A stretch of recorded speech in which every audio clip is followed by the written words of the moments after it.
من حتی اگه با رفیقم حتی بخوام پله بارا برم، پله ها، دلم نمیخواد اول بشه. چرا من 2 تا پا دارم، اینم 2 تا پا داره، چرا این اول از من بیاد بالای پله؟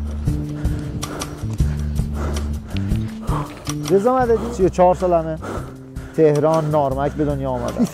تا 12-13 سالگی پونک زندگی میکردیم و از اون بعد اومدم سوئد.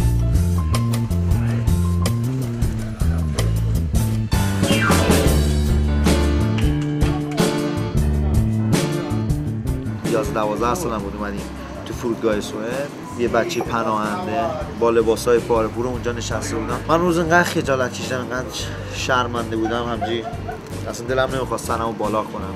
گفتم خدا میشه یه روز، یعنی مثلا من هر وقت تو این کشور میام با مثلا با افتخار بیام و اینا. اینجور چیزا مثلا به من خیلی هدف میده، به من خیلی پشت کار میده.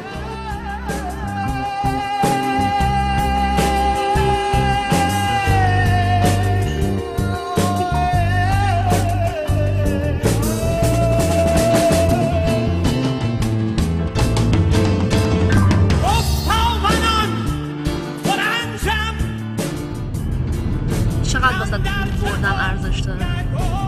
از زندگیمو سر این گذاشتم. من تمرین نمی‌کنم که، نمیخوام برم مسابقه بدم که 4 نفر بگن دمش کمی UFC فایتره. من اگه می‌خواستم مثلا نظر دیگه غیر از برد داشتم، حرف مادرمو گوش می‌کردم. این تمام جوانای ایرانی می‌رفتن دندون پزشک می‌شدن، دکتر مهندس می‌شدن. ولی الان رفتم این سگ زخمی هر روز سر صورتم پاره پورو، نمیدونم. واقعا هر مسابقه برای تو تصمیم میگیری برای مسیر زندگی.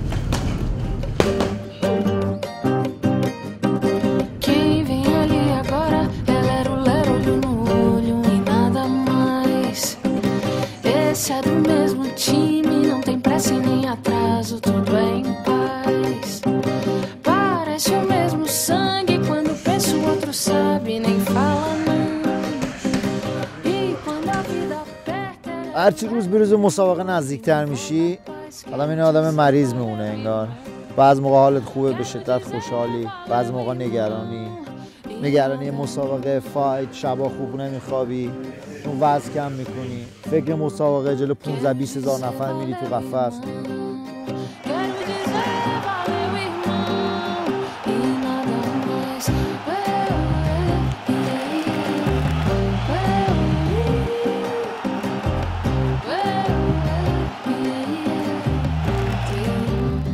تمام گلوری تمام ورزشکارا یه ذره میره. تنها چیزی که میمونه همه به یادشون میان اخلاق ورزشکار، صفت‌های ورزشکار.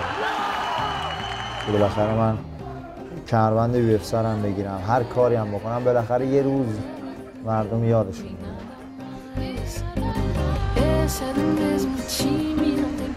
در آخر روز اون پهلوونیه که میمونه.